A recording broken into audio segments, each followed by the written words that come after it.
want it is this. Let's say your client wants to develop a Facebook application. Right? Okay. And is giving the requirements based on that. Okay. Your tendency when the customer says I want Facebook requirement is for you to imagine Facebook itself. Yeah. And then you start thinking, okay, it will be the right side corner, you will put friends here. So you are thinking in that lines of how to put this requirement also according to the Facebook status, right? Or Facebook situation. Okay. Correct? Yeah. So this habit of that, for example, for all you know, the customer is not even asking you to develop it in the web application. Right? He has not told you anything. Yeah. He just told that it's a Facebook kind of application. You started imagining that it will be web application. So this tendency of out thinking customer in terms of what he needs sometimes is beneficial and sometimes is not beneficial. Especially if you pre-decide and define what your developers or designers have to do. You are more or less saying that this particular list of comments or list of micro statuses that the people are putting or people are uploading have to come in the middle of the screen. That's the design. Are you writing requirements or are you doing design?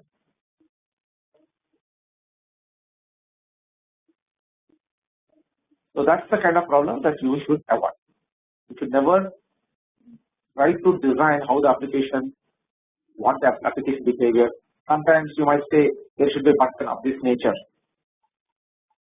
You should simply talk about actions that the user should do. Why should you talk about button? Why should you talk about upload feature? You simply say the user should be able to upload. You don't have to say that no, the browse will come up. You select so things which are technical in nature. You should not make decisions with the requirement of. Okay. You should only convey the requirement that the user has in the requirement of. Okay.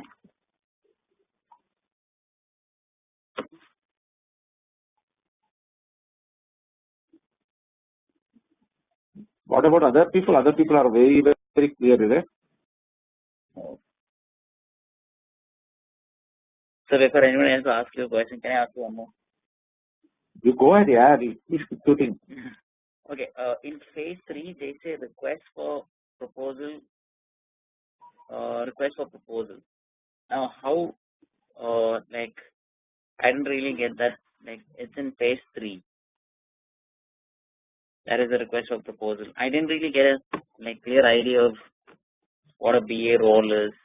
It says coordination, statement of work, estimation, but I didn't really get an idea. Could you just give a highlight on what that role is? The BA role in the request for proposal. Page 3. Page 11.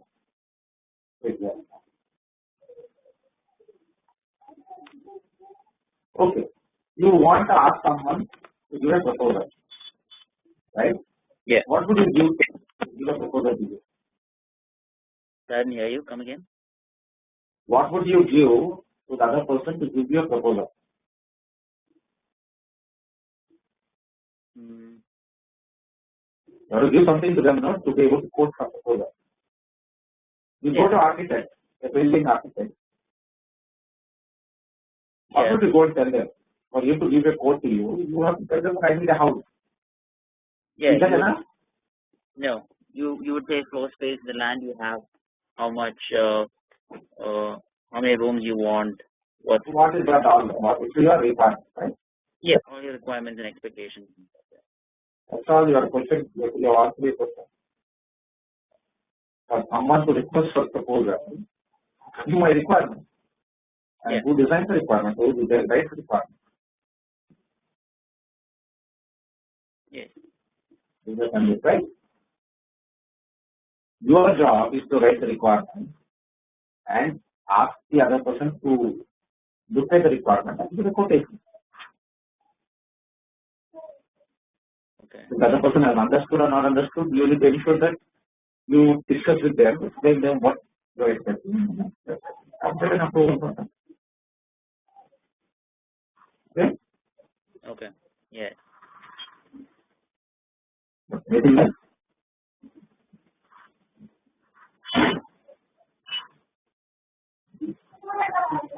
Okay, I want to ask others, have you seen this PPT guys or it was difficult or you could not do it?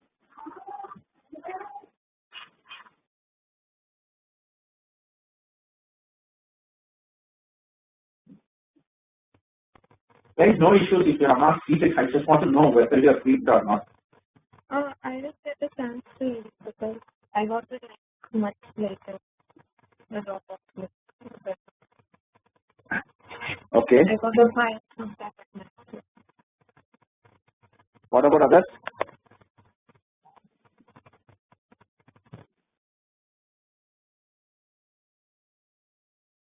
Anybody else? I had to fax, so I couldn't really look at the slide. Okay. No issues. Just go through that. I think they are fairly okay to understand. They are very highly intensive. So go through that. If you have any questions, I think it's important that we discuss them and you have a good understanding of what they are, because there will be questions you might have to answer some of these things as your interview questions. So better to have some idea about it. Okay, so let's move to the next one. What if somebody will give me a reminder at this point in time?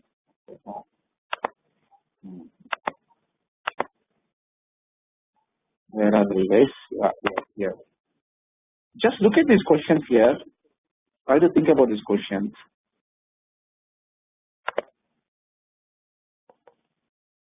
Try to see if you can answer these questions.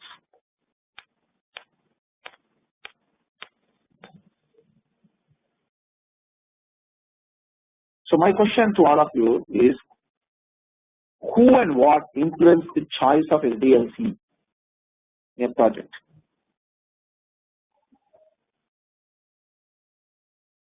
So I think the major factor is the type of project which we are getting, and the customer. If the customer wants to be involved in the whole project, then we have to take the agile one. But if the customer just want to be in a traditional manner, he just want to give the requirements and then he just want to see the delivery.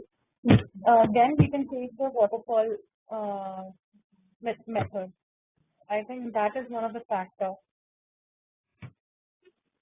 Okay. So in your decision matrix, you are saying there is a customer decision and there is requirement decision. Is that what you are saying? The customer. So the first factor is how much the client wants to get involved. If the client wants to be involved in each and every step, then we have to take the agile method. And but in case if the client wants to just give the requirements and don't want to he doesn't want to get involved in the whole process and just want to see the delivery part, then we can take the waterfall method. You have read too much about customer industry.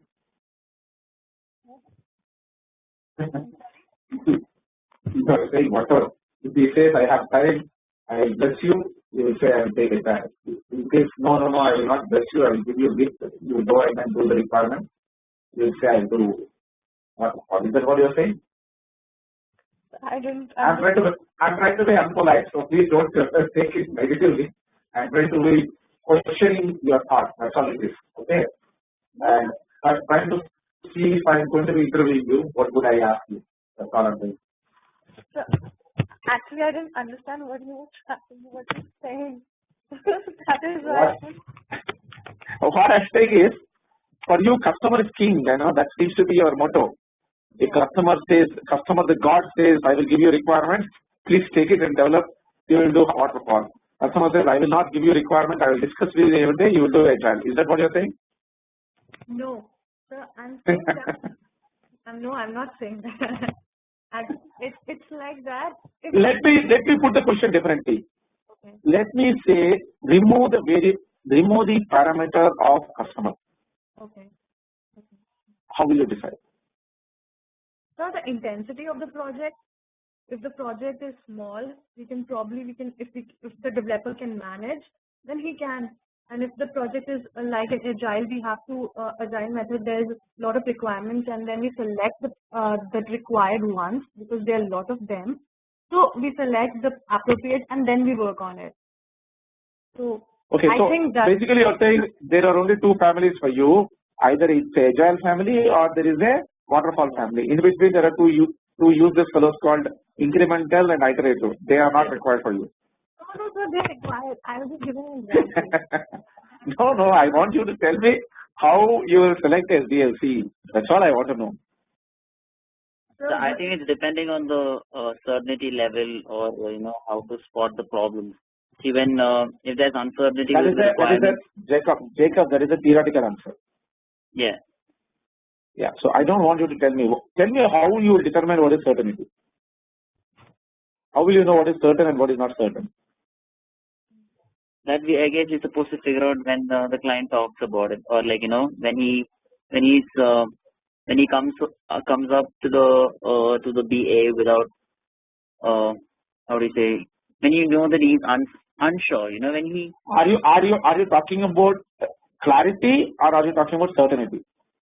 So I think it's more about expectations from the client. If the client want to. No, guys, I am telling you to remove the client part. Remove the client parameter. Don't even think about client.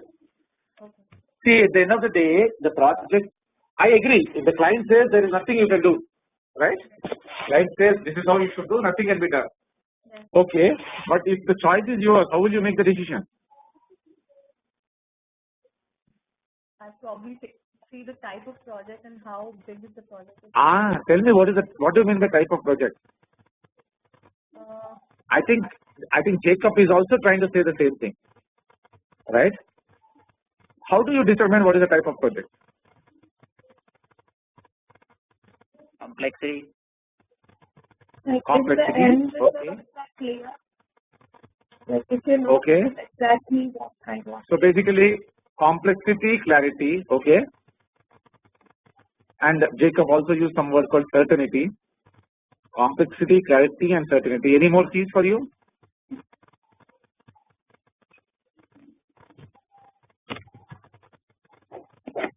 And the number of requirements.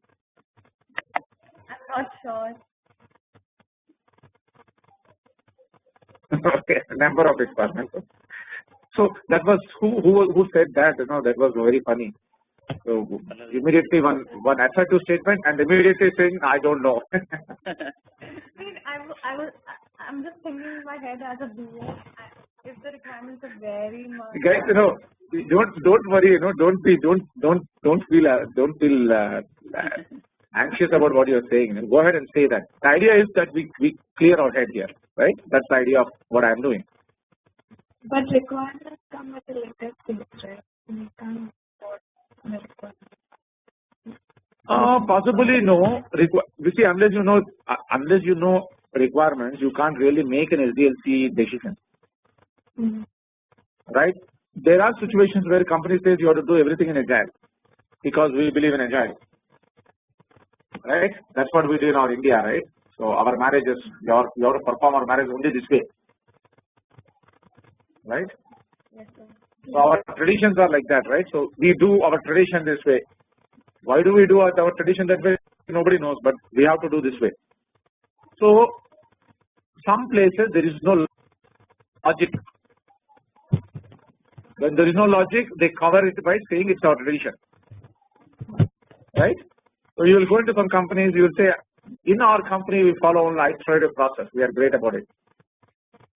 As if when you do iterative projects, you never fail. They talk like that. So I think the choice is, guys, that is where your thinking needs to be very clear.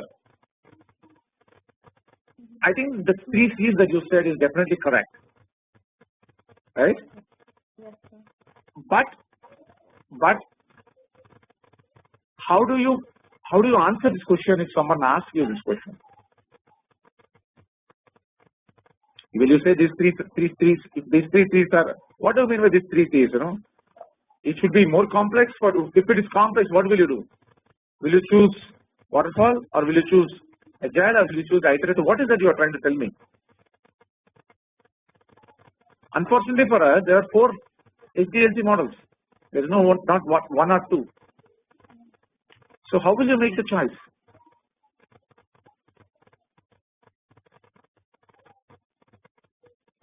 You got the problem now? Yeah. How will you make the choice?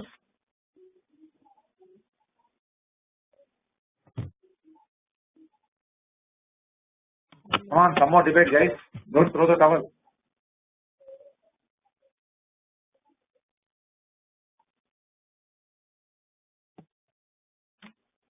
No more questions? Just thinking.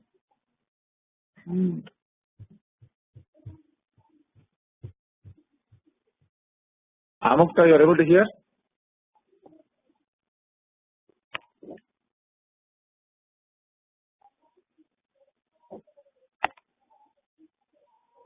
Okay, so now here goes the thought process, right? No, one thought. Yeah. No, it can be, the decision can be made from the cost benefit, analysis. When we get the project, we can analyze what are the benefits, what is the cost, and what at which level, if we make mistakes, then what can be the repercussions of that, or what can be the result. If it's very Miss MBA 2014 talking. Miss MBA 2014. Is it right? The question is, you are right, yeah. So I have no problem with what you are saying. But how will you know? How will you find that data? So that you have to tell us. No, I also don't know. I want to know. I want to know from you.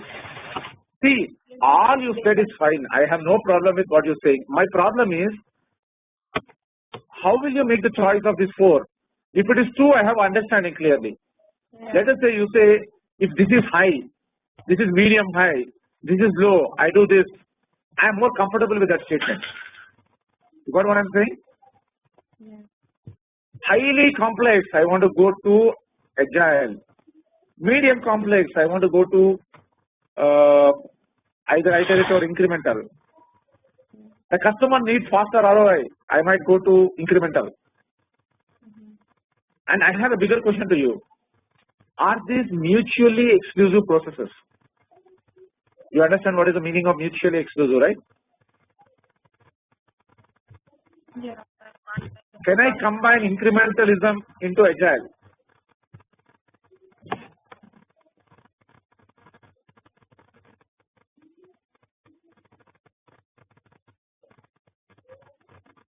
You got what I'm saying?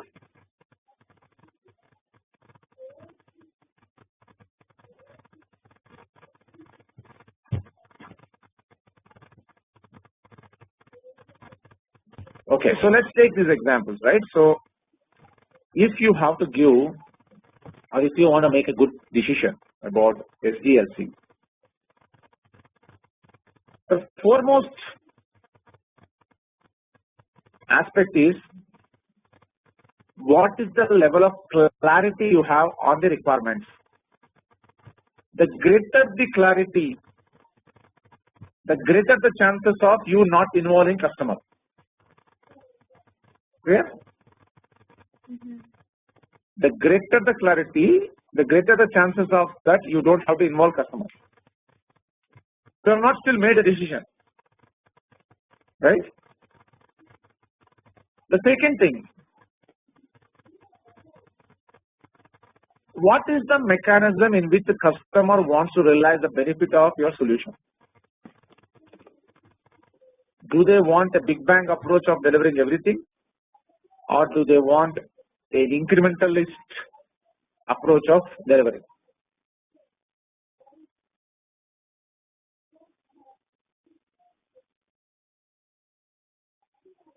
Three, I call this as involvement. What is the level of involvement the customer would want? A lot of customers are finicky. They say it is highly domain oriented. And in most of the cases, we also say the same as vendors, saying that if this is highly high domain, I am a technologist, I am not your domain specialist. So we need someone to monitor and work with us to be able to deliver a proper solution. So what is the level of domain knowledge that is needed in a project? What is the level of rules that we need in the project? What is the amount of governmental or third party knowledge that we need to have? So we are assessing all these things. Based on this assessment, you take a call. A medium complex iterative delivery or incremental delivery makes sense. High complex, that means requirement clarity is minimum, basically average, and highly complex, very heavily rule driven. It's not easy for people to understand those rules. You have to involve the customer.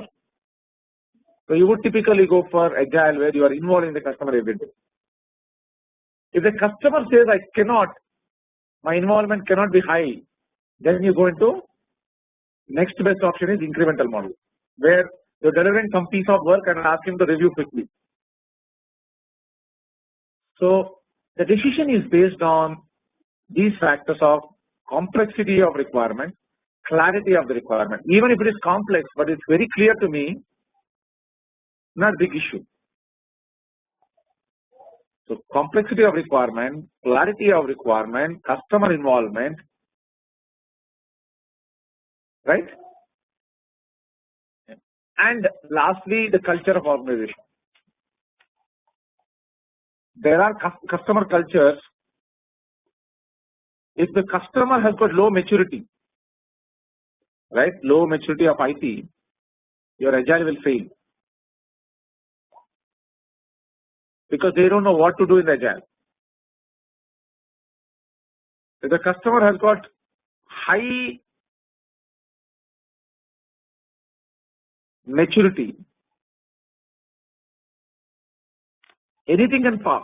All the things can pass. So maturity here is about, does the customer know what is the impact of his involvement in the project? Where exactly he should involve? For example, if the customer gets involved, high involvement, but is getting into micro level details, potentially your team members are getting demotivated and they may not deliver well. So heavy customer involvement and light customer involvement both probably are dangerous. So the balance needs to be struck. So there is no easy answer to the choice of SDLC model, but a thumb rule kind of aspect is higher complexity, greater willingness of customer,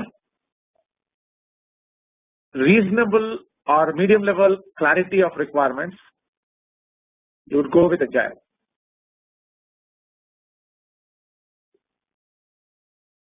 Higher complexity, reasonable amount of clarity, less involvement of customer, you will go with incremental. The greater the clarity, medium complexity, lower to medium level involvement of customer, you go to the other two, which is incremental or waterfall model. Waterfall model, you will always go if you have maximum clarity, you have enough time to have that clarity, plus there are any specific conditionalities that you should not be involving customer at all. You might go by the waterfall model.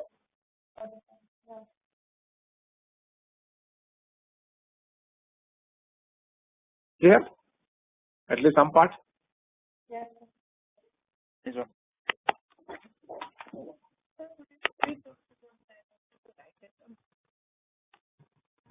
Who was that? Some question was asked me?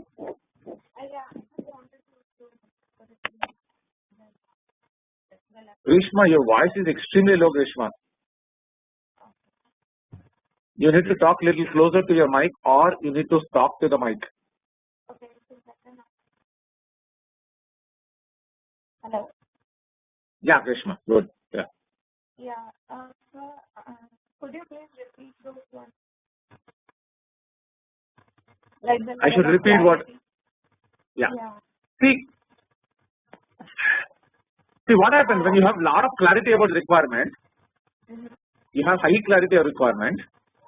That means you are capable of delivering, right? Yeah. Yeah. That means you don't need anybody else's help.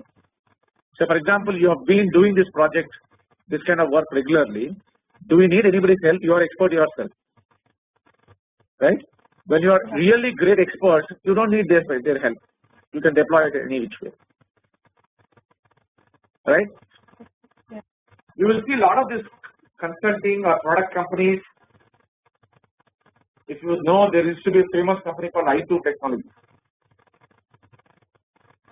They were so certain about their algorithm, about supply chain optimization and efficiency, that they went about being the company in logistics. One failure with Reebok or Nike, I think, I hit them so badly that the whole company went into doldrums. So sometimes you can take this high stakes strategy of I will know your problem and I will solve your problem, or in which case you probably are the domain expert. You are the best in that industry and you are trying to solve the problem. So if the domain knowledge, clarity is something that you are thought leader, I think implementing that in terms of any model is okay. High level of clarity of requirements, legality issues, you tend to go towards the waterfall model. Medium level complex, you tend to go to waterfall model. Medium to high level complexity, you move towards iterative model, because you want a customer to satisfy himself and then say, okay, this is what I'm expecting. When the clarity is coming down, you shift towards more customer participation, which is incremental. If the clarity is very low, you further shift towards agile. You understood? Yes. And the level of involvement is higher on the agile side as compared to waterfall model. So if the customer is also willing to give you, that means low clarity as well as high involvement, it is definite choice of agile.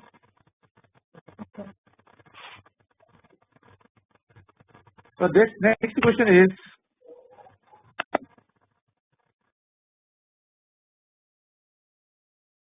how would a customer impact your work?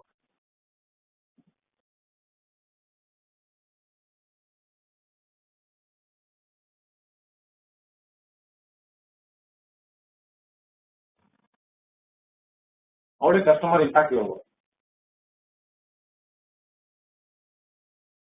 We just discussed that according to the customer in the project complexity and the customer involvement are the factors which determine which process to use.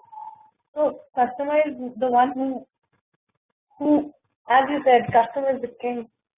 So as the customer says, the work is done like that, so that they are satisfied.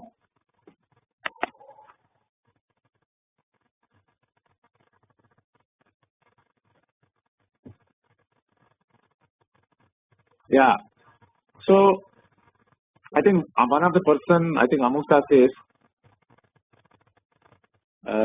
if the customer keeps changing his requirement, that means the level of maturity of the customer is low. It can impact your work really badly. So, see, customer has different styles of operation, right? There are customers who simply love you, and they want to help you in all the time.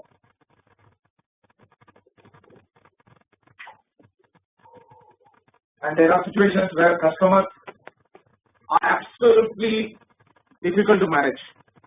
They'll make your life miserable. They'll say, I'm paying so much to you, you better give me the results. I don't care what you do and how you do. At the end of the day, I want to see results. So the customers can be of different kinds of people. Basically, this question is about their involvement. They might, where they need to be involved, they don't get involved, and where they don't need to be involved, if they get involved, your life is difficult and your project will be difficult. So unreasonable expectations is another part where the customer can make your life difficult. So managing their expectations, managing their involvement are the key to ensure that a good customer relationships as well as good customer projects can be executed.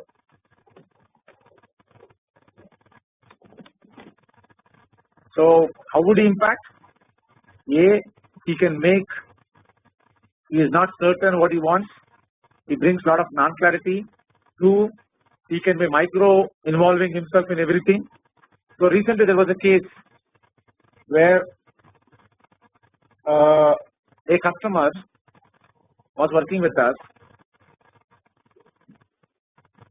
but that customer's habit of pushing that person's idea, overriding, ignoring the technical team's inputs, getting into almost every decision level even though the person did not know much about technology, had made the life of many developers miserable. So these guys lost motivation to work and then they ended up delivering bad solutions. This made the customer becoming even more control oriented and started becoming even more micro level control. That resulted in further slide in the confidence of the people. So over a period of time, it has come to a pass where they were silently hating each other. One fine day, that person said she can no longer, that this the customer said that she can no longer work with this team. The customer's boss called us and said, guys, there seems to be a problem. My person is saying that they cannot work with certain people in your team. Then our people said, we can't work for this person any longer. Their problem is, you need to let us do our job. If you are going to sit on the backside, you do backseat driving or rear view mirror driving, and after that, if things go crazy, if you say that I was responsible, I cannot accept it. So customer, and then ultimately what happened? Both of them lost jobs. So customer can impact you that badly. They can be so micromanaging that you feel all your freedom is gone, all your creativity and then your work motivation is gone. Right? So customer can be very, very formal, very, very finicky, very, very panicky. All of them are not good. They need to be balanced enough. So that balance would come from maturity. For example, large organizations bring a lot of maturity in their processes. So that's why that helps in stabilization. Is that clear?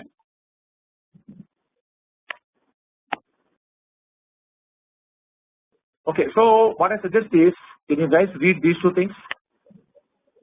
What is continuous testing and what is test-driven development?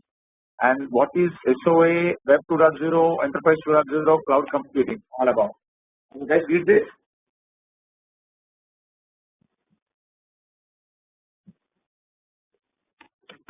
No, sir. I did not read about it. When you read it tomorrow, day after, during next weekend? Yeah. Yeah, so I know that most of you are not technical guys, so it will be helpful if you start reading this stuff. So read this stuff. Maybe next Monday, Tuesday we can discuss about it if you have any questions. But you have a couple of days before you can frame your things. Yeah. Okay, so let's look at. You guys know that you will be talking to developers, isn't it? If you look at important stakeholders, developers are one important stakeholder, and other side is customer, right? Customer and developers are probably the most important stakeholders. So before we go to the customer stakeholders, you need to also have a, you need to also manage the developer stakeholders. Should we or should we not?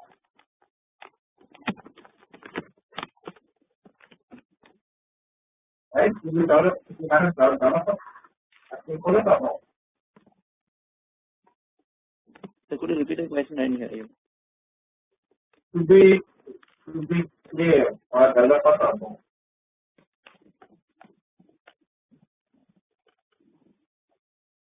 Should we care for developers? Yeah, I think so. Yeah. He's the one who will be. I think I'll develop the solution. Yeah. Correct. Absolutely right.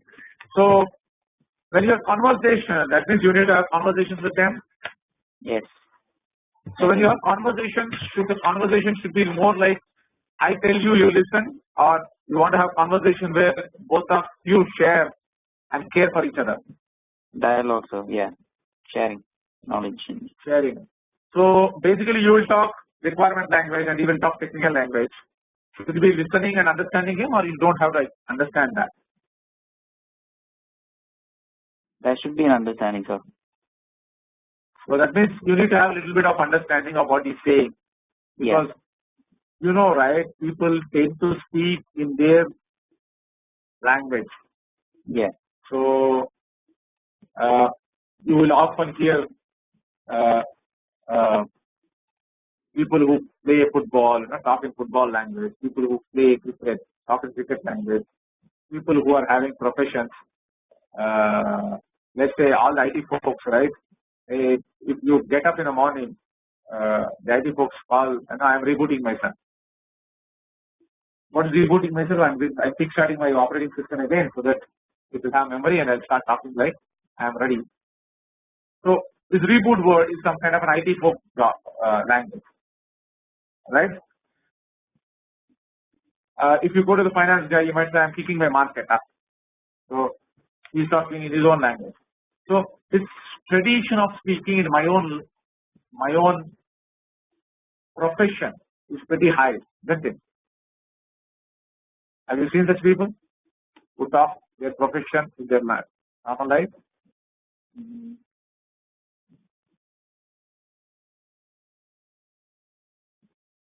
Have you or no? So if you see chat, right? When people chat in the chat rooms, they abbreviate CF and they use various words, right? So there is meaning to that they know. LOL, LOL, lots of laughs. So I don't know. These are all the words that people use, which become part of their vocabulary because they tend to use it. The automobile company will say that I'm starting my engine in the morning.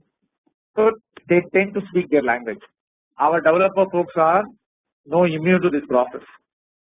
So when you go to them and sit there and they say, hey, Grishma, I'm trying to, this object is not really getting handle on me. I'm not able to really put a handle on this object. I don't understand how the operation is working. You start talking this language. Should you be comfortable listening to that kind of language, and should you be not making some sense out of such language? Yes or no? Yes, right? You have to be. Yeah, you have to make sense out of it. So if you have to make sense out of that, we need to learn a little bit about what is this software engineering, object-oriented engineering, service-oriented engineering, and the kind of language that these orientations or paradigms would bring. So the next few minutes we will be discussing about the aspects of what developers talk and how technically it becomes important in IT jobs. There are essentially three paradigms: a procedural paradigm, an object orientation paradigm, and a service oriented paradigm. Service oriented is basically an extension case of object orientation. That's why I have put there 2, but I realized lately that better to think like 3 rather than 2. So if somebody asks you to explain how you went to your supermarket, would somebody attempt that? Can you explain how you go to supermarket?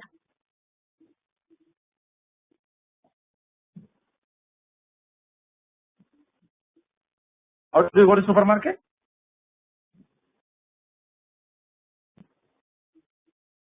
Is anybody willing to explain? So we basically make a list, then think of Okay. going, and we go to our car, start it, go, buy stuff, come back. Right? So if you have to go tomorrow, what will you do? Today I'll make a grocery list. Again you will make it, right? I mean, Again you will make a grocery list. You will again go in the car. You will again go to shop. yeah, You will come back. yes, sir. 1 week later you will again do the same thing. Yes, Right? yes, sir. So that is nothing but procedure, right? Yes, This is a procedure. Procedure language exactly has the same kind of process. Even though I did yesterday something, I cannot reuse it. I have to create a fresh list. I go and then do it again. Right? So procedural is nothing but following steps in orderly fashion. Correct? yes, sir. So the software engineering originally used to be procedural. That means I follow steps. Okay. Over the period, the IT folks have started seeing that the mechanical industry, especially the car industry, makes things in nut and bolt fashion or in assembly fashion. If I say assembly, I am manufacturing things to specification and I assemble them together. Right? Yes, sir. So they said, why not I do the same thing in software engineering? I will save a lot of work. For example, if daily I am preparing list, why should I prepare daily list? I will create one full list and then daily I might select from that and then go for whatever I lack, whatever I might have to purchase for the day. Yes, Right? yes, So people started seeing how do I optimize my amount of effort? How do I optimize my cost by reducing the amount of space that I require?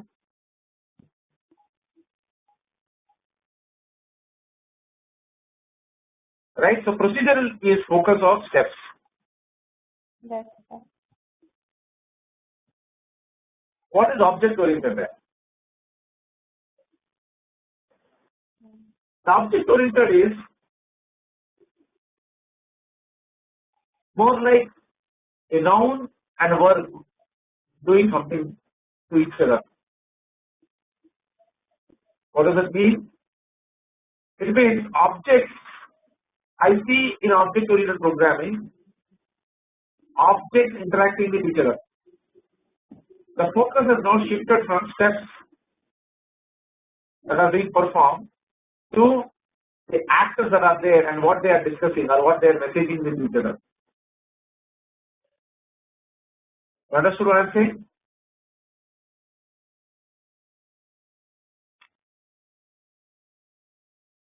Is there some clarity that you got out of what I discussed or still very cloudy? So could you explain the object-oriented paradigm a little once more? Sorry. Yeah. So I'll further explain. That's not a. We'll have some more examples into that. Okay. So object oriented is about.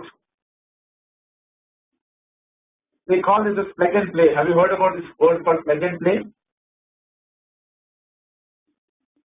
So what play? Plug and play. I don't hear you. Plug, PLUG, plug and play. It's called plug and play. Yeah. So there is plug and play model. It essentially means that, for example, your tape recorder or your mobile phone, this you plug in, charge it, and you play it, right? So that's plug and play. Yeah. So the procedural focus has been steps. I do this step, after that I need to do this step. It's a sequence of steps. The object oriented is about the main actors and what messages they transfer between each other.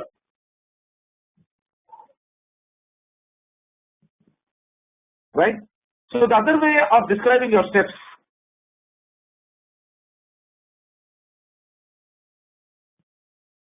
Niti, you are the one, or I don't know, Pallavi, one of you have spoken last time, explaining the grocery store procedure, right? Yes, sir. If I tell you that you identify what are the objects or what are the nouns in this particular scenario. What are the nouns in this scenario?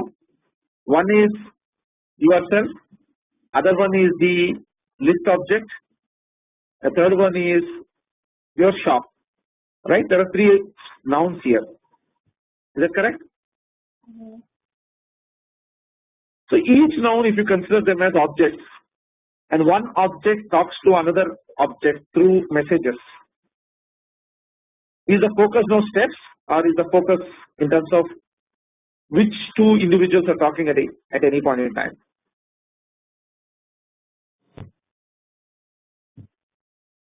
What's the focus here? Is the focus steps, or the focus is one body messaging to another body?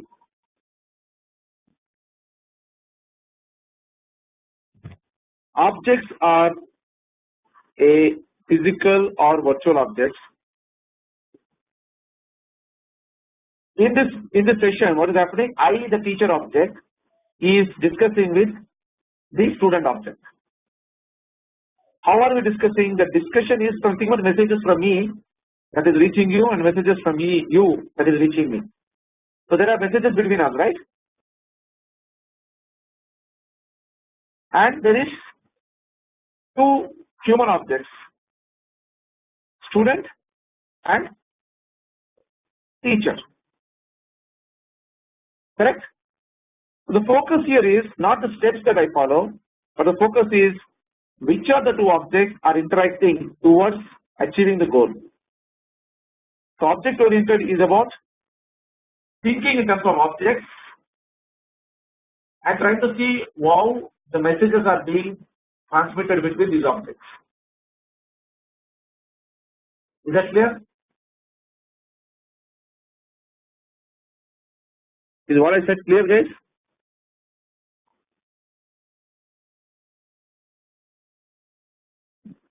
Kind of, partially. Clear. Look at this as an example. Just review this a minute and tell me what you observe here. Will you guys review this for a minute and tell me what you observe?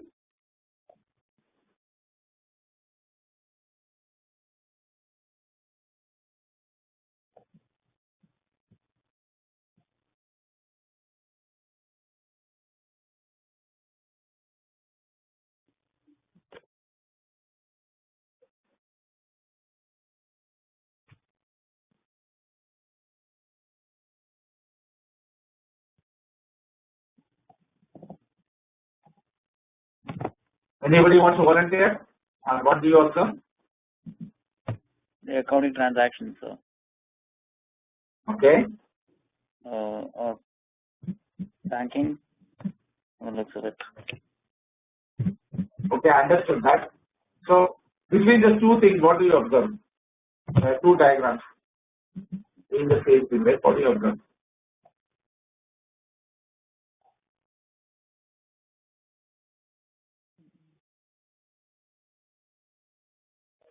One is integrated, the other one is not. I think I'm not sure.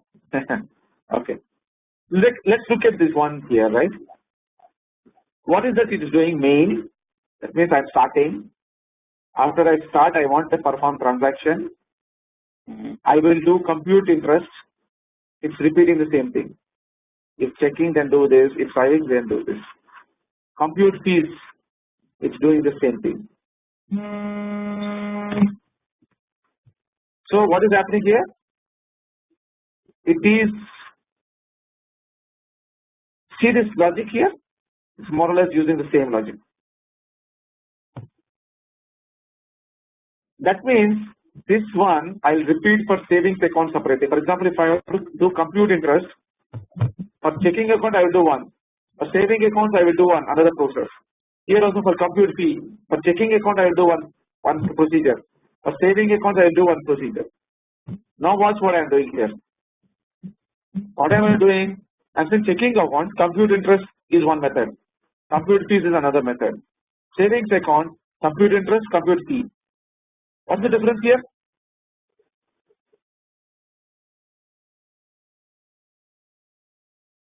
Did you notice? Here the checking comes in the logic.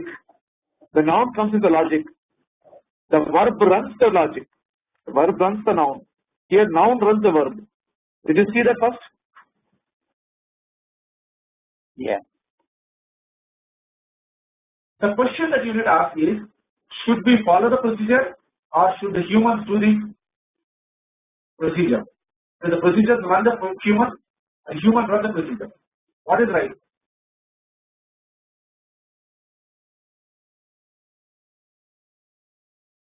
What's the right thing, guys? Should procedure run the humans or should the human run the procedure? Human run the procedure. Are you sure? Yes. So when you go to the airport, right, first time you go, would the human run you or would the procedure run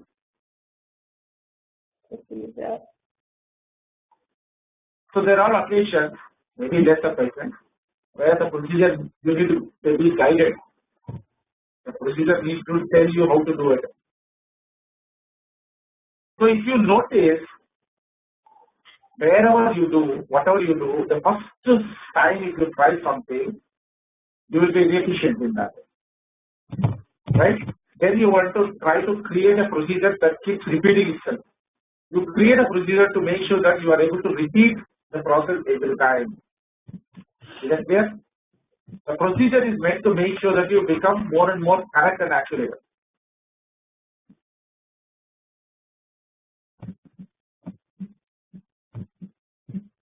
Yeah? Whereas if the focus is shifted towards from procedure to people mentality or this object mentality is to optimize.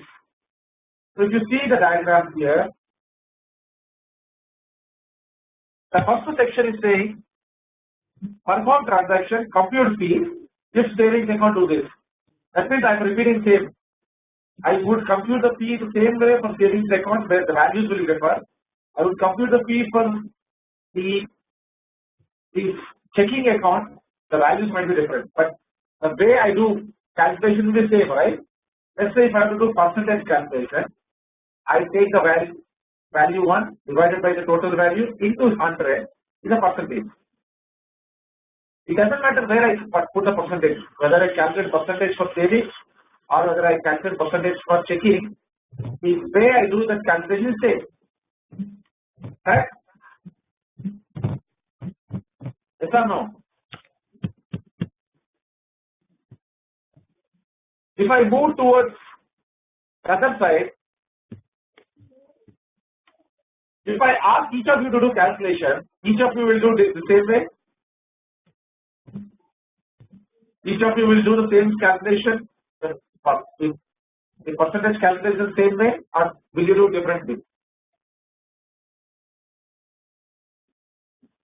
Obviously, you will do it same way. That means, if I get the formula to the system, I can reuse the formula in many places. Correct? If a percentage formula is known to each of you, you will compute the percentage formula the same way.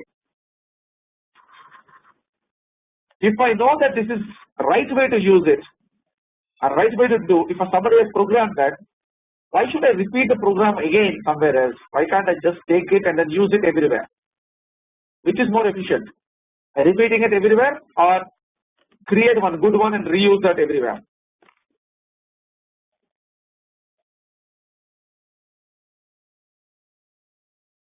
You're understanding what I'm saying? So the reuse part is what we try to bring. That means we are trying to move from the first time usage, which is procedural usage, to more optimized reuse usage. Alright? So an object-oriented world is converting focus is shifted from the process steps to now doing the process steps.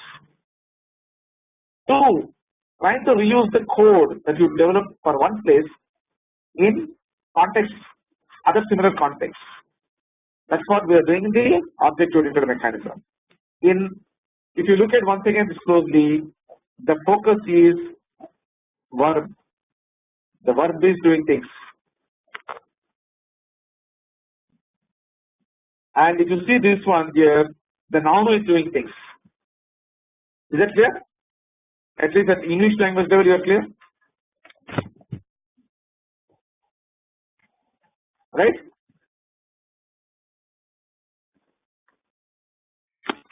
Is that clear, guys?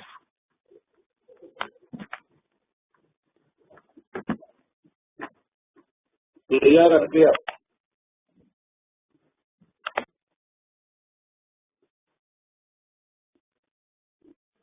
So essentially what we have done is, our earlier method was procedural oriented. Remember, every time when you do new thing, you will try to be careful about what you should do to do it right. So the procedure oriented comes at the beginning. As you start experiencing the procedure, you will try to see where exactly the process can reuse, what you can reuse. You'll start thinking about it. That means you're optimizing it. So optimization tells you that this is how you should do. So object orientation is about optimizing it. So once I learn something, I transfer that learning to someone else. They will reuse. He will transfer that knowledge to someone else. They will reuse. So this is about the object orientation has come from the fact that if I did one procedure nicely or one formula nicely, everybody will use the same formula. Then they are not repeating it again. Therefore, there is a reuse. So that is the reuse of expertise. Second thing is, if there is a certain thing that works, would you try to risk something that might fail?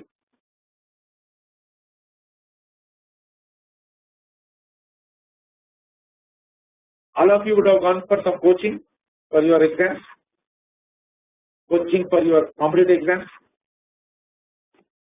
Would you go or no? Yes, sir. So why did that happen? Because you know that there are colleges and there are institutions that advertise that they have standard design and algorithms to make somebody average into brilliant.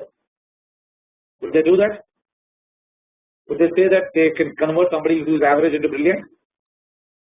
They won't say that. They simply say, I have standard designs and algorithms, and some of my past students are big toppers. That's what they tell, right?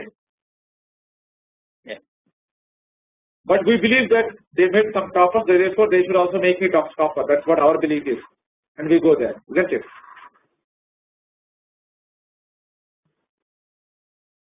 In a way, you are believing this statement called as reuse of standard designs and algorithms. So they know how to design their coursework, and therefore they know algorithm of how to make sure it gets into my head, and therefore I feel comfortable with them because they've proven somewhere. Since they prove somewhere, they should be able to do this for me as well. So reuse of standard design algorithm, reuse of standard procedures and process. And what does it mean? A lot of you know that Excel is a spreadsheet application is a great place where you can do mathematical and financial functions. If I want to use the same thing everywhere else, I should be able to simply use that library, right? I just use the Excel library and use the formulas everywhere else in my programs. So that's what I can do. So I can create frameworks and I can reuse it. I can create complete application or service and reuse the same application service in multiple places. There are many ways that you can use it. So now let's go into next step, which is called objects and classes. What is an object and what is a class? My famous example for this is, so Jacob, do you have a car? No sir, bike. What bike you have? Yamaha LV.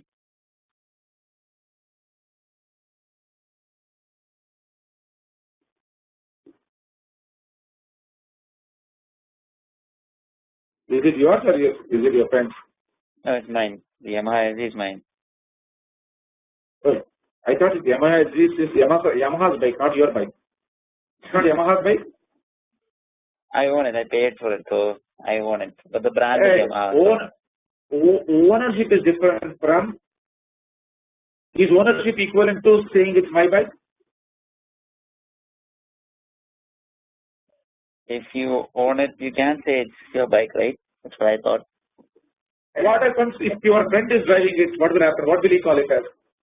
If your friend met me with that bike and is riding that bike, would he not say that he's riding it faster than he's riding his bike faster than me? I didn't get your question, sir. Are you saying that if my friend rides a bike?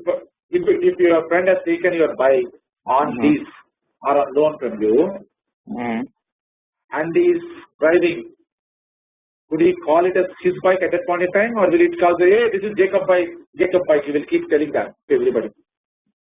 If he's leasing it from me, in the sense if he's paying me money, then it is his bike. No. Leasing here doesn't mean he's paying you. Friend never pays. That's what I thought, yeah. If all friends are coming in, right? They will not pay you. If he's just taking it, then it's still my bike, I would say. That's what that is your view. If on the road, if I in the road I see him traveling there, I would call it as your, hey, that is Jacob's bike. I will say that fellow's bike. Who is riding it? The guy who's riding it, yeah. You would think it is his bike. It is his bike, right? Yeah. So obviously ownership is not equivalent to your bike. Okay. You feel the one you are driving at that point in time is your bike, right? Yeah. So at least we've broken one ground, right? The ownership is not equal to your bike. So typical example is also taxi, right? Taxi is not taxi need not be his own taxi. Taxi might be something that he has leased from someone and is riding it. But would he call it as his taxi, or would he call it as someone else's taxi? Usually whatever you are driving or whatever you're using, you tend to say that is your bike at that point in time. Yeah. Why did I discuss about this? There is a reason why I'm doing this. If you go and let's say there is a car, when you say it's a bike, car or bike, what does it mean? A car or a bike, what does it mean?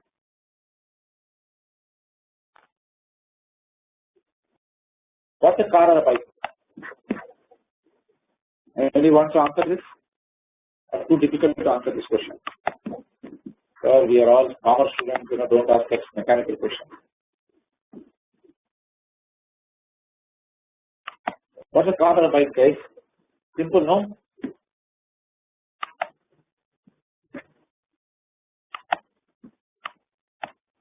A car or a bike is a common noun. It's a kind of common noun, right? This car. Now if I say the car or a bike, let's say car, you said Yamaha, right? When somebody says car or bike, does it mean something to you mentally? Does it convey that a car has got 4 wheels, it will have at least a driver, it will have a driving wheel, it will have some seats, it will have some engine. Does it convey any of those things to you? Yeah.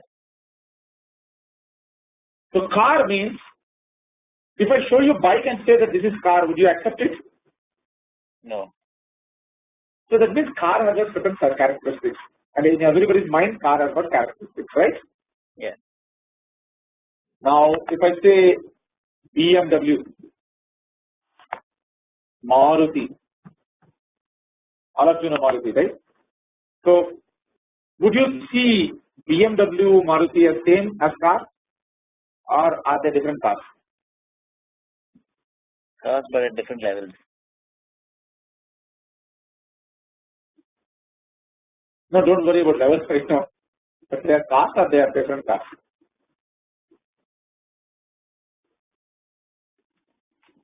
Cars or different cars. I didn't get you, sir. Are they cars or are they different types of cars? Cars.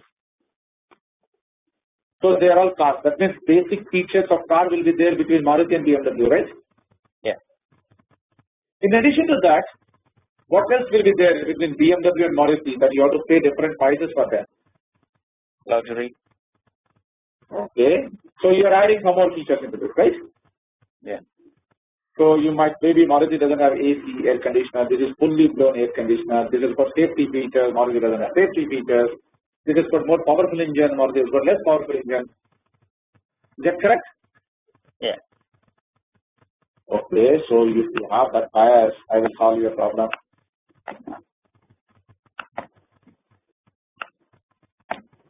BMW Series 1 S1. BMW S2. What is this? It's in BMW, right? Models, different models. No, I didn't get you. What does model mean? It is. Again, different features. Yeah. The difference between these two models is a different set of features. Yeah. Would they have not 4 cars again, 4 wheels again? Will they not have steering? Will they not have safety features? They will, right? Yeah. So what is this BMW S2 then? Again, they are inheriting the properties of the car. They are inheriting the properties or brand value of car. You would simply say, if BMW, it will be stable vehicle, it will drive fast, it will be speed. Would you say that or not? So the BMW attributes are being passed to the next level, isn't it? Would BMW produce a Maruti level car? No. No, right? So that means there are certain characteristics that the BMW transfers to the models that it built. They will be stable. They will be always having those characteristics. So in a way, do you see some DNA getting passed between all these three? R is the grandfather. Grandfather features are getting transferred to BMW.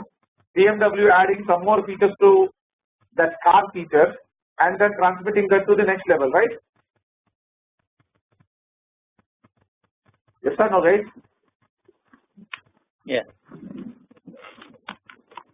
Somebody has put a question, it looks like reluctant, yes. Who was that?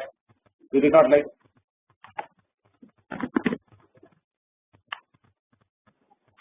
Somebody had a question?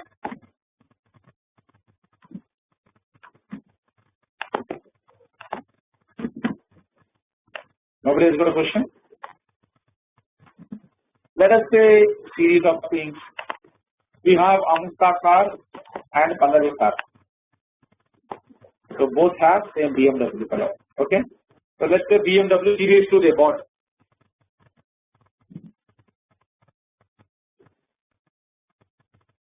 So now I'll ask you a simple question, guys. Let us say I have a car somewhere here.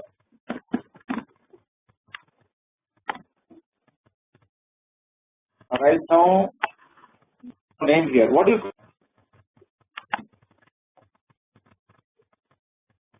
call this?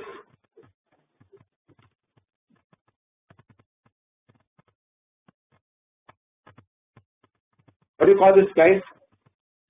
Imagine this is a car, right? Now there is no name, nothing is there. I've not told you anything about this. Will you call it as a car or something else? Could be anything. So if you don't know what it is, you will call it a car. That means you will use the highest hierarchy name when you are not certain about what it is. If you know a little bit more, you might have seen BMW template there, you might say BMW car. If you see S2, you will see S2 car. Fortunately, unfortunately, if you know if Pallavi is driving, you will say it's Pallavi's car, right? Fortunately for Pallavi and unfortunately for us, that she is driving my BMW car, right? So this BMW car, if Pallavi is driving at that point in time, it's Pallavi's car. If Srini has picked up that car from Pallavi and he starts driving, it becomes Srini's car. Although the ownership is different. All other people would see that he is his car. Especially if I am riding it badly, somebody will shout at me, why are you driving your car badly? It looks like it's my car. We are coming to one important concept, okay? We are coming to a situation where I am making a definition and I am going to ask you a question. A class is a common noun. An object is an instance of a class. That means I am using it right now. Right? An instance is nothing but the use. If I am using it now, it is called instance. And only the one which is getting used is called an object. If it is not getting used, it is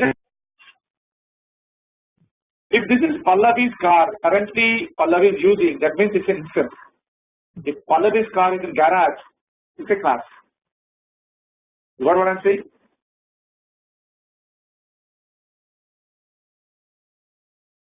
Not much, right?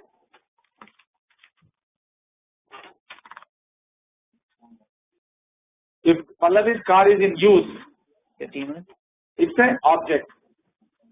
Why it is an object? If you go back to my example, if Pallavi is driving, it's Pallavi's object. If I am driving, it's my object. Right? The usage is defining. The usage is defining what is it. Correct? Jacob, you are talking to someone else? Sorry, sir, I had guessed my bad. Okay. Anyway, so the usage tells you that it's the usage is actually telling the car. The usage is actually telling you whose car. The usage is the key difference between an object and a class. Otherwise, object and class can be used interchangeably. But the use makes the difference between object and a class. Sorry. A class is unused situation. So if you go to architect, right? If you go into the architect mode, a blueprint, a house blueprint is a class. A house is a object. Are you getting what I'm saying? Yes, sir. Is what I'm saying is clear to you?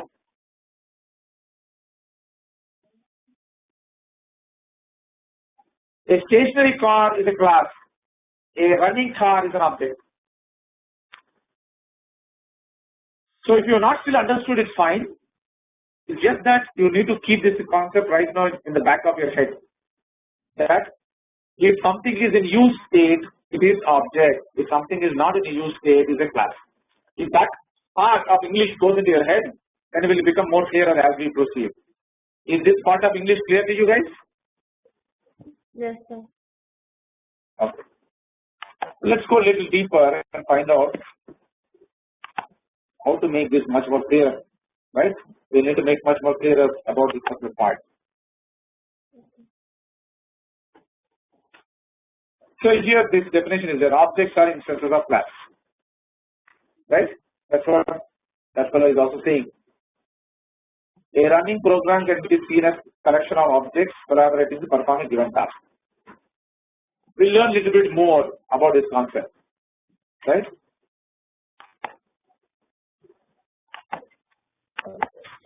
this is what.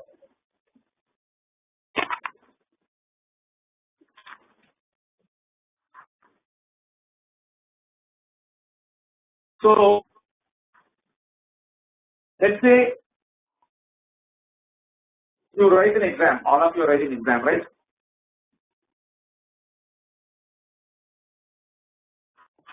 You went to the exam and you came back. So you are asking each other, how did you perform in your paper? Was the question paper unique to you or question paper common to everybody?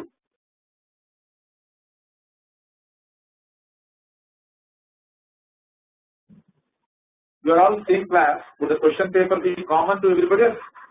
Unique to each other, each of you. Is it like that? If a question, when there's exam and there's a bundle of question paper, that is a class, and then each question paper is given to each person, each student. Then suppose if a question paper is given to me, then it's a object. Am I right? Yeah, you are on the right path.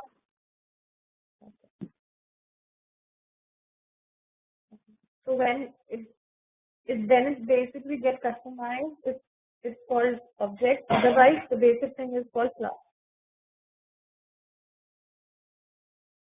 I think you are on the right path. A little bit more clarity is needed. So I'm working on that part of making that clear to you.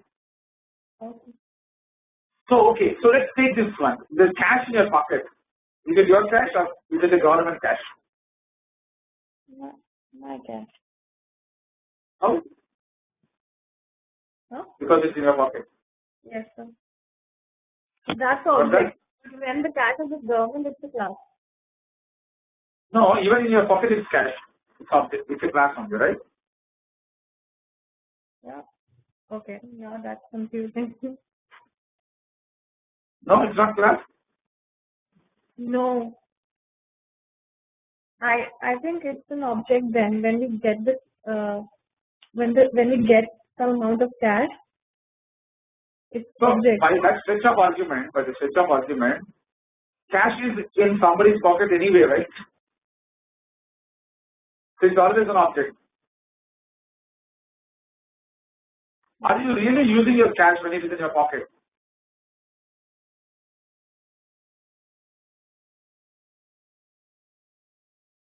Are you really using cash when it is in your pocket? No. No, right? You're not using. Okay. We'll take your own example and say the cash in your pocket is object, right? Okay. What is the same cash in your bank?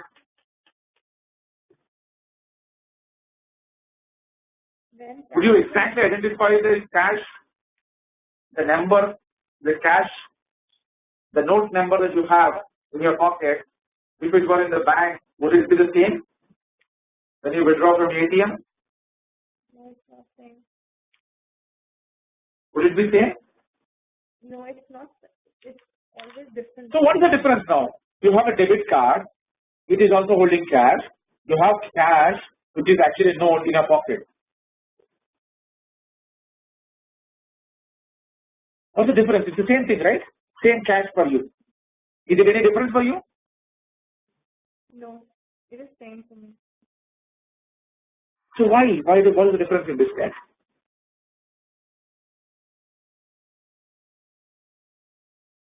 Probably You get the picture where I'm trying to tell you now. As long as you're not using it, they have a holding value, right? Your cash has a holding value. Your debit card has a holding value. That's all it is, right? And when I say cash, what does it mean? Is it a dollar? Is it a rupee? Is it a euro? What is it? Anything. Any denomination. What is it? Can be anything, sir. Can be anything, right? Yes. So is cash therefore an object?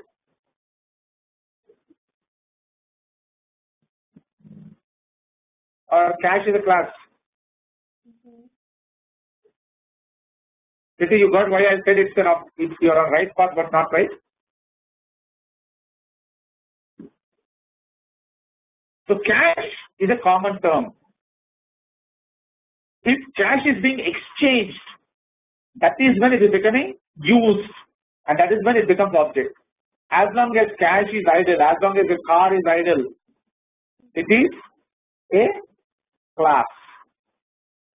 The definition of object is when I get used, when I become instantaneous. We will discuss about instance. When I get used. So right now keep this in mind. Yeah, okay. No, I got it. So at least this clarity is there right now. Yes, Yeah. Because cash can mean anything to anybody. For example, I am sitting in India, I will think it's rupees. All of you are sitting in US, you will think it's dollar. yes, Yeah. Mentally, you have different meaning to it, isn't it?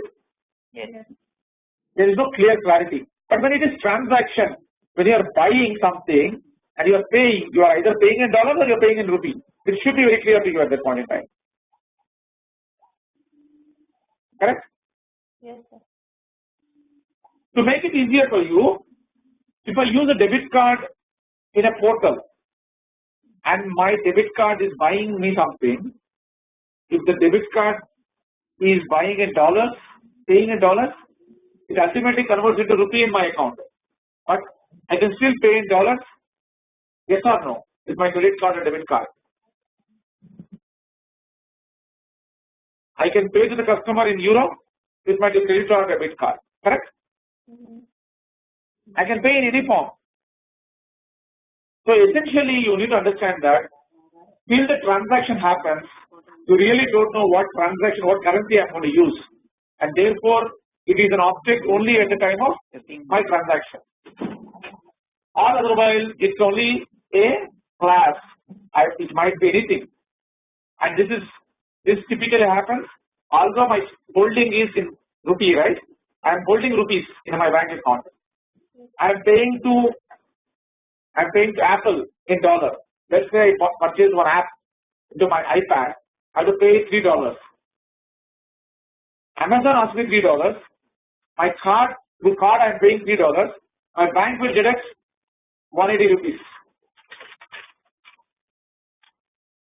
Alright? In this transaction, I am using the object called cash. The cash has got three different forms. The form is dollar form for Apple. The form is debit card when I am using on the website. And the form is cash of rupees in my account. All three are happening, right? All three are getting used at this point in time. So therefore they are objects. Is that clear to you? Yes, sir. Right? So as long as they are concepts, they are classes. You drive them to use, they are objects.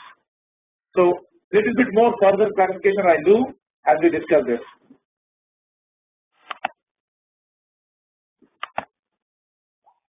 Sorry, only one.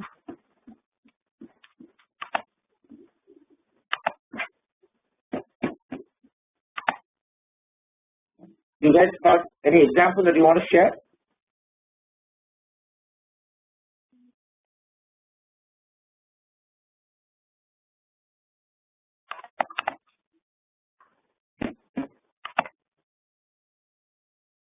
You see this example here now. You have a car here. Car for me means chassis, four wheels and steering. Car has Toyota and Ford. Toyota has got different dimensions and different kinds of design. Ford has got different dimensions and design. Toyota has got two types of cars for Corolla and Camry. They are differing based on engine type and size. They have red and blue car. Right? You are able to understand this entire thing? Yeah. So Supreme, the owner, is one car. And when Supreme using it, it's a, now if I use Supreme's car, you might say Supreme's car, or people who know it. For people who don't know, they will call it the red car. For people who know me, they will call Srini's car. The same car as it's getting used, there are different names to it. People are referring to it with different names. But the reality is that it is getting used, therefore people are calling it. If it resides, you can call anything. You can call it as a Toyota car, you can call it as a Camry car, you can call it as a blue car, you can call it as a Subaru car. It can be called anything.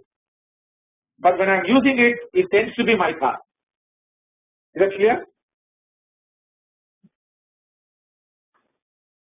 When I'm using it, it's my car. But if I don't use it, I keep it there. It can be, people will call it any of these names. They can call it as a blue car, they can call it as a Camry car, they can call it as a Ford car, as a Toyota car, or they can call it as a general car. You get what I'm saying? Yeah.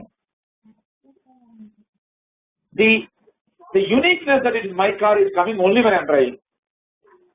Otherwise, if I left it there, it can be called with any of these names.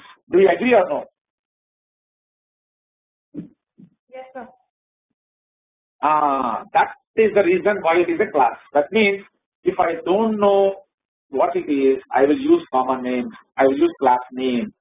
If I use it, I will call it as my name. So same thing with your food. If you have 4 pieces of food, if it is in your plate, it is your food. If it is not in your plate, it is in common plate, it is food. My food, food. There is a difference, isn't it? The same characteristic is changing just because it falls into your plate. Now it becomes your food. That means you are getting used. It is getting consumed. Therefore, it is an object. But as long as it is staying in some other basket where nobody is using, it is referred by class. Is that clear?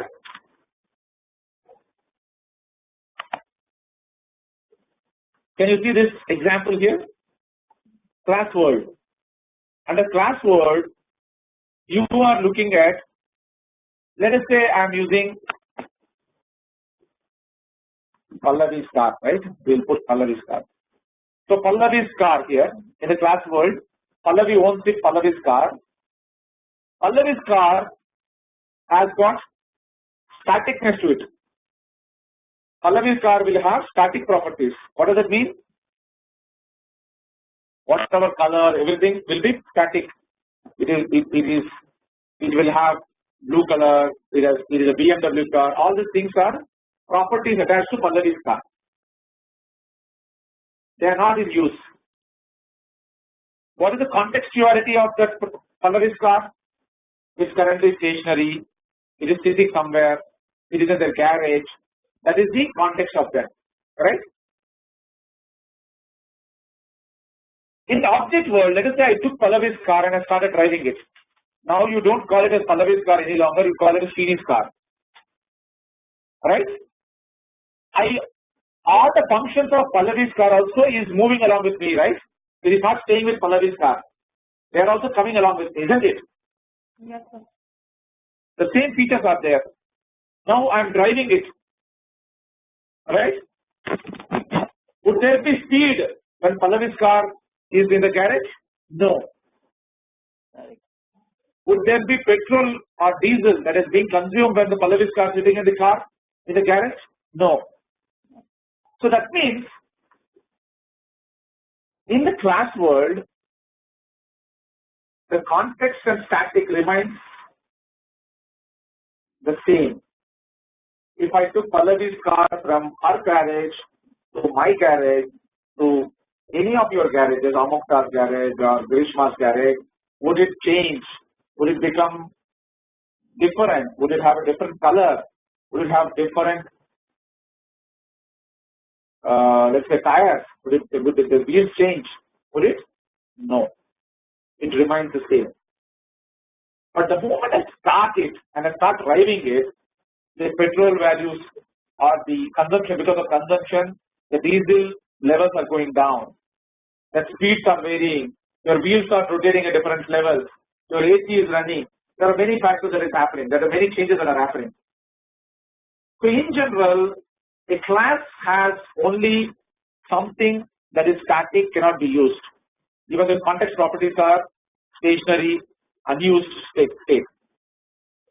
But in object world, the static properties continue to be I will explain more and more about static properties a little later, but imagine that static properties are carried forward and a lot of context properties are dynamic, keep changing. So that is what is happening in object world. That means object world, the data values are changing. Is that clear? Yeah. So this is the next level concept that you need to understand. Let's go to the third level value. We will discuss this tomorrow. I think this topic we'll just keep it this level and we'll discuss something more from my program. So in general, I think there is this weird concept called class and object sitting in your head right now. At least in your mind, you are clear that a class is not in use something. If you are using something, you call it an object. At least this concept is sitting in your head. Am I right?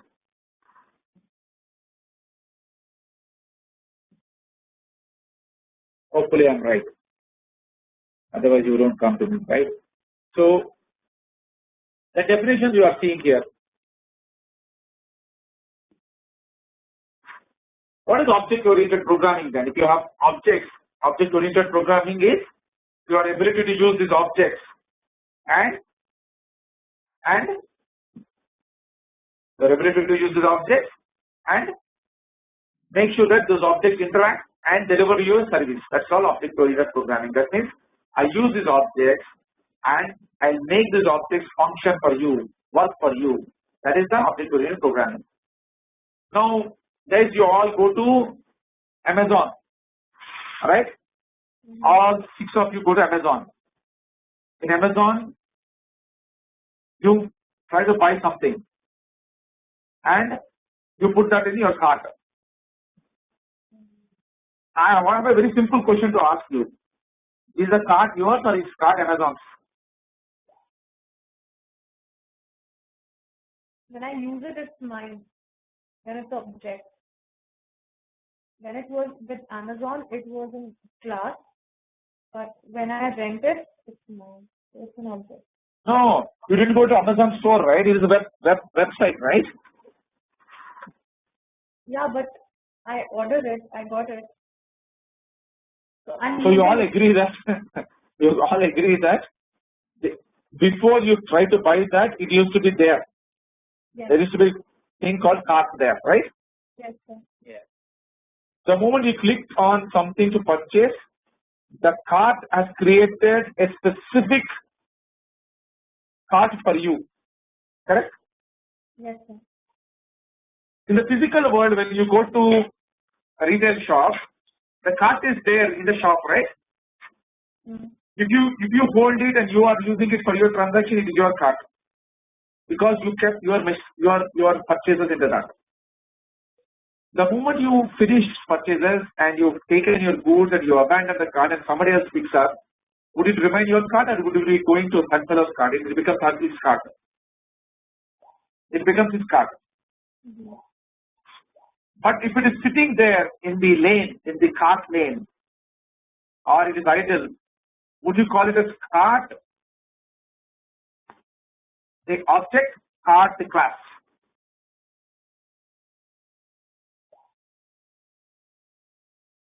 It's in class, sir. If you haven't Correct. bought it, it's a class. Correct.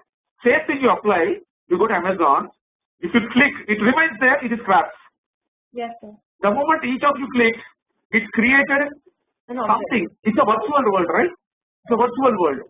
There is only one card, zero card there. But when you clicked on something, it transformed itself into, it created a copy of itself and it said, this is your copy, correct? And it gave a copy to Jacob, it gave the copy to Amukta, it gave the copy to Grishma, it gave Pallavi, Ritti, each of you, right? Yes, sir. Right? So now that means what exactly is doing? What exactly is doing? It is created because it's a virtual world. there is a physical object. That means if there are 100 cards in Amazon, in say Walmart, there are 150 people who went. 50 people will go with no card, isn't it? 100 people will have cards and 50 people will go have no card. Is it fair? Is it correct? Yes, sir. If 150 people go into Amazon, would 150 people get Amazon cards or only 100 people will get Amazon cards? Depends who wants to shop. No, all of them are shopping. Assume that all of them are shopping. Then all of them will get the card. All of them. So that means in a virtual world, when it is converting itself into something, that means it is creating copies of itself. It is called instance. It is creating instances of itself, right? Creating instances of itself. Creating instances of itself. So virtual world is about creating instances. Physical world, it's pre-created instances. That means it cannot grow. 100 means 100. It will remain 100. There are no babies to cast there. Whereas in virtual world, you have actually one blueprint, and that blueprint is creating several instances of cards. And when is it card? Only when you put an object in that, it is card. That means you purchase one item, you create a card. If you don't purchase one item, there is no card for you. So that's why somebody said depends. Correct? They said depends because they know that only if I purchase or if I select something, it becomes a card for me. It becomes my card. Otherwise, it's not a card. Yeah. So in a way, that is called instantaneity. I am creating an instance for someone. I am creating instance for somebody's use. When it is creating instance, it is getting used. Therefore, in a virtual world or software world, the entire paradigm is defined as when in use, it is an object. When a class gets instantiated as an object. A class converts itself into an object when it is in use. That clarity you should have. Now you guys are sitting in this class. What are you? You are an object or something else? At this point in time, you are an object.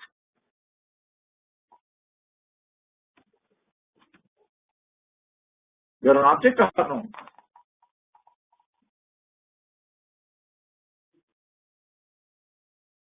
You have mentally, yes, you are object because you are mentally instantiated the student object in your head. You are not playing son object. You are not playing, let's say, friend object. I am sure you are not playing any of these things. You are playing a student object. Is that fair, or I might be digital? I'm in illusion that you are playing that role.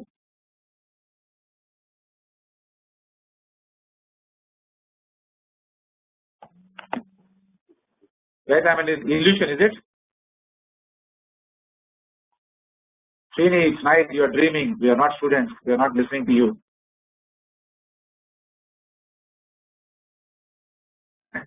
Only one person is categorically saying that I am not having any illusions. So, what is this nature? What are you then? Are you what? Are you a person? Are you a student? Are you a daughter? What are you?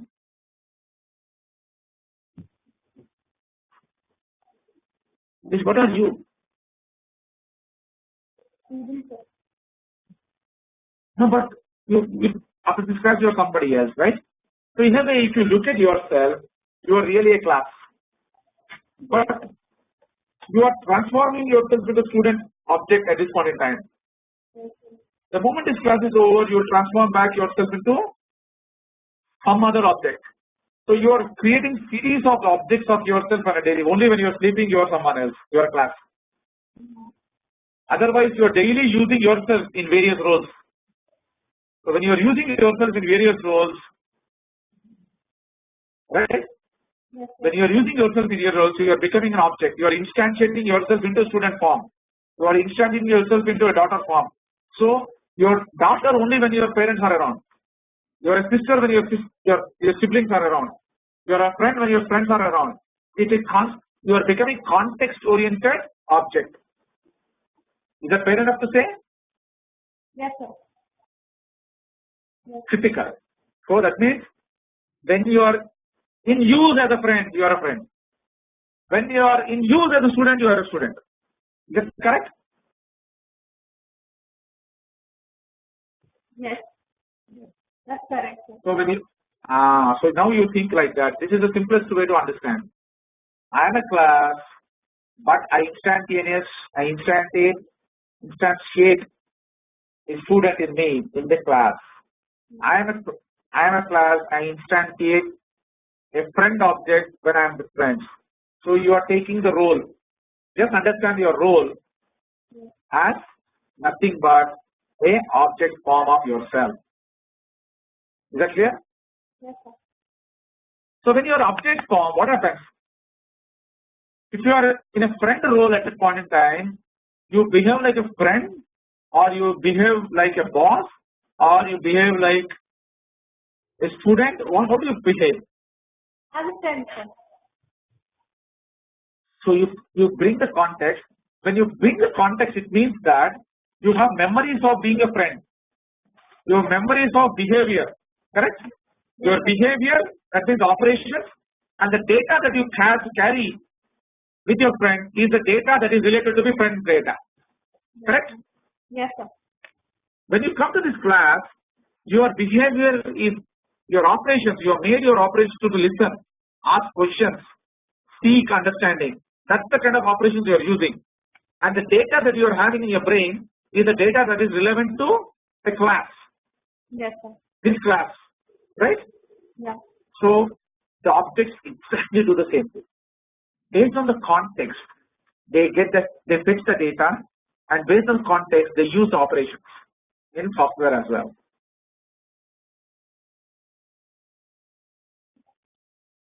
Now let's go a little deeper into this concept. I'm sure now there is a lot more clarity in your head about object and class. I can assure you that. But let's look at the features there. In procedure world, the focus is on steps. In object world, the focus is on the data. How is the data? If I shift in your brain right now, instead of class data, I put some other data, you cannot concentrate in the class. Let's say if I put this travel data in your head right now, you're totally in a different mood and then in a different shape, because your data is not in sync with whatever you're listening. Therefore, you cannot understand. So in object world, data defines the context. Therefore, data defines the usage. Therefore, data defines the object. Is that clear? Yes, sir. A program is nothing but series of objects talking to each other. Do you agree with that?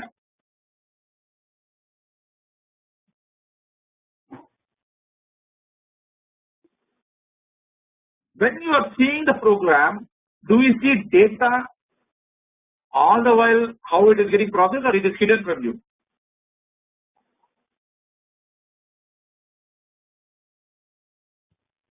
Let's say Pallavi is buying something and Srini is buying something. Can Srini access what Pallavi is buying by going to her object and seeing it? By going to her cart and seeing it? Can I do it?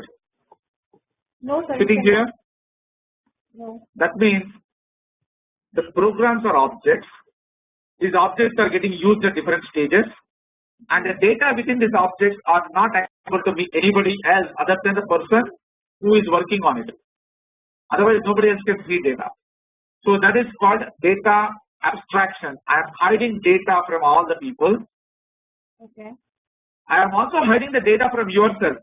Whatever data you enter, it will save the data, but it saves the data through operation. So operation is what you will see. That means action and function is what you will see. Yeah. The data is always hidden. Yeah. Right? Yes, sir. The next one that if you need to see is these objects. That means this stock or item object that I purchased is going and interacting with the cart object. It says Pallavi has purchased me, so now I go and then sit in you. Therefore, you become my cart, Pallavi's cart. So it is interacting with these objects, correct? The data, each object that is there in the program are interacting with each other. Is that correct? How do they interact? They interact with somebody is saying, hey, how do you say hello? If I say hello, if you don't respond to my hello, there is no conversation. Is that correct? Or there is no communication. Then I'm a radio, you are a listener. But if it is communication, I am communicating something and you are receiving something, right? If you are receiving something, that means I have an antenna and you have a receiver. Is that correct? What is an antenna and what is a receiver? Antenna is a method and receiver is a method. Receiver is a receiving method, antenna is sending method. So objects communicate with each other as receiving and sending methods. Is that clear? Yeah. Objects communicate through methods. These methods use operations to perform actions or perform data operations on that. That means if you want to modify data, you perform operations on the data. You are understanding what I am saying? If I spoke in English, you are able to understand it.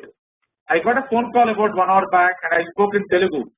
You did not understand what I spoke, right? Any of you understood what I spoke? Yes. Nobody. Maybe somebody who knew Telugu, yes.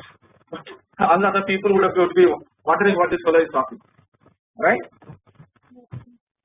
So, in a way, your object, after you receive the message from me, you interpret that data. You say, this fellow is talking some nonsense, some gibberish. That is one process somebody is doing. Another process, this fellow is talking in familiar language. Let me open that and then translate it into so that familiar language object in your head. So this is what he spoke. So in a way, what is happening is once the method has received the data, operation you call is language operation and interpreted. Right? After you received it, for you there is no value. What he spoke to someone and some user thing he spoke, so let me reject it. Let me drop it. Oh man, he's talking about something important about Prime Minister Modi. Let me store this, it is useful for me. He's talking about some exam that is important for me. He's talking about some job important for me. So you will register it. You will register what you like, you reject what you don't like. That's what happens. So roughly what is happening is objects communicate with each other. There are methods that are helping each other to communicate. One is receiving and one is issuing data. And when the data has come, somebody has to operate on it. Is that clear? To make sense out of the data. So you have now clarity about data, objects having data, objects transmitting data through methods, methods call upon operations which will operate on the data. Is that clear? Because you have this object, in object world it is easy to add another object, another data to that. In object world it is easy to add another operation to it, right? You understood that statement? In object, to an object you can add additional data, additional operation. For example, in your car you can put additional seat, baby seat, you can put perfume, you can add additional stuff, right? Yes. And you can also add additional functions. For example, you can have a new watch, you can have a new music system, you can add additional woofers. All these things are additional stuff, Yes. and then you can use that. So similarly, as a human being, you can add additional language, additional knowledge. For example, you know 3 languages, you can learn another language, right? You can have 4th language, you can have 5th language, you can learn another IT program, you might learn another domain. All these things are something you can keep adding. So objects inherently are capable of adding more and more. Whereas in procedural world, adding new functions become very difficult because the operation keeps just bloating. Each program will become 1 lakh, 2 lakh lines, and it is difficult to maintain as they grow. Remember, if you're writing an essay, If you are writing every day something, will the book become bigger and bigger every day? Now, if you have to search your experience of 2002 January 2nd, what did you do? You have to go through that entire diary to find out where you have written that, and then you have to get that information from there, right? Yeah. But if you wrote the diary as different years, different days, different months, different days, you might have much easier way to find this. So in a way, what I am trying to explain to you is the data that you store has got a value for you. The way you retrieve and the way you use is important, and that is retrieved and that is used depending upon the context you are laying in or the context you are settled in. So the object-oriented programming uses these concepts in proper programming world. What are the three concepts that you learn here? The three concepts that you learn here is a class is collection of objects of similar type. Once a class is defined, a number of objects can be created which belong to that class. We learned this, correct? We said a cart is a cart. The moment people keep purchasing, it is creating as many carts as required. So it is nothing but a collection. Correct? Okay. Data abstraction or encapsulation. What we said, abstraction is act of representing essential features. That means you know that we are full of nerves in our body, but our hand does certain things. So hand is abstracting all my thinking behind my hand, right? My nerves are abstracting it. The data that goes in my brain does certain things based on which my hand works. It's an abstraction, right? Yes. So abstraction hides the complexity behind it and shows only one thing. For example, if you say save, in application you say save, in application you say purchase, in application you say pay. The action behind it is abstracted from you. It's doing something. It takes the data, it goes to the bank, it deducts the money, then puts it. All those things are abstracted. The user would see that it's the pay function. That's it. Correct? What is encapsulation? Encapsulation is about making sure the data and the function that belongs to the data as a single unit. That means if I throw a ball at you, my hand will catch. If I give the ball to you, my hand will hold it. Right? So I have the same hand using two different functions for the same ball, depending upon how I receive the data about what is happening with the ball. When somebody threw it, I caught it, because the data related to catch is when somebody throws at you, you catch it. If the data related to it, somebody gave you politely, you hold it, because data and the function is for the data called hold. The function called hold is also called.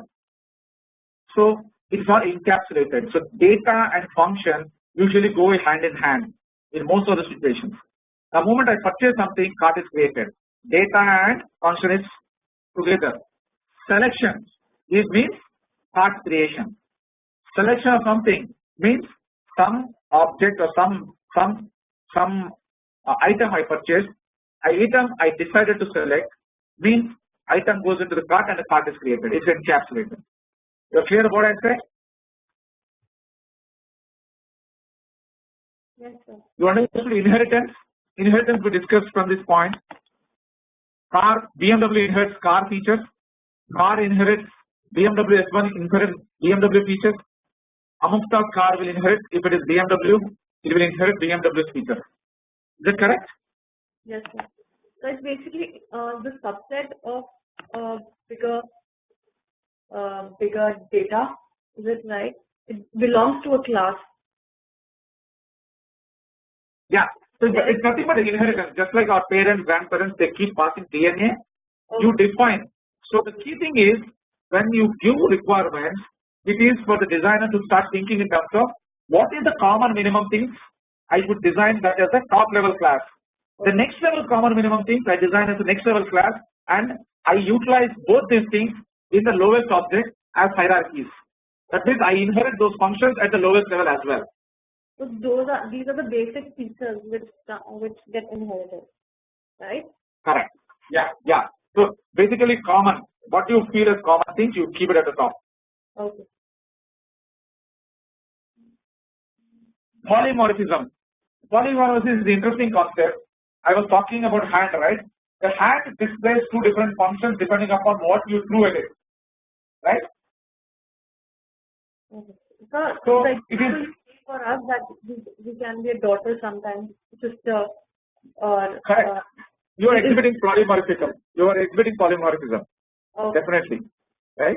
So same thing in software also you can use a polymorphism. The difference is you are exhibiting, your name is same, right? Your name is same, but you are exhibiting as a daughter. You are a Pallavi daughter or you are a Pallavi sister, right? Yes, sir. Who is speaking, by the way? I'm sorry, I'm using always Pallavi. Sorry, Pallavi. So Pallavi only. It's Pallavi only. Pallavi only, yeah? Okay. For some reason I'm using it. Okay. Roles are different, the same person is same. Correct. So in software world also, I use this account. You see this account? Account with 3 values, account with 4 values will do the same thing for me. For example, when I say account with 4 values, it adds 4 values. Account with 3 values, it adds 3 values. This concept where I keep adding new variables. That means I give 5 variables here. I give 6 variables here. So these 3 things that I am putting here is variables. If I keep increasing more and more variables, it can behave differently. This method of adding more and more is called overloading. I am overloading the same object. I am loading with 1. Here it's supposed to be 3. I am loading with more objects. 4 more variables. 5 more variables. 6. So when I am overloading with more data and calling the same function name, that is called polymorphism exhibited by overloading of more variables. Is that clear? Yes, sir. If I do the other way, that is, instead of giving this 5, 6, 7, which is member, I give a name, right? If I give a name, so I change the type of data there. Instead of member data, I give character data or name data. So now it will say account Srini means it will go and fetch what is account Srini. So I am still calling the same name, but because I give different data, it will behave differently. So here it is called overriding. I have used a different data type, therefore it's overriding. So polymorphism exhibited by different data type is called overriding. Is that clear? Yes, sir. Okay, great. So I think we have a sense of what object means, what class means in a set. So whenever somebody talks about class and object, you have much better understanding at this point in time, right? So what I suggest is go through some of this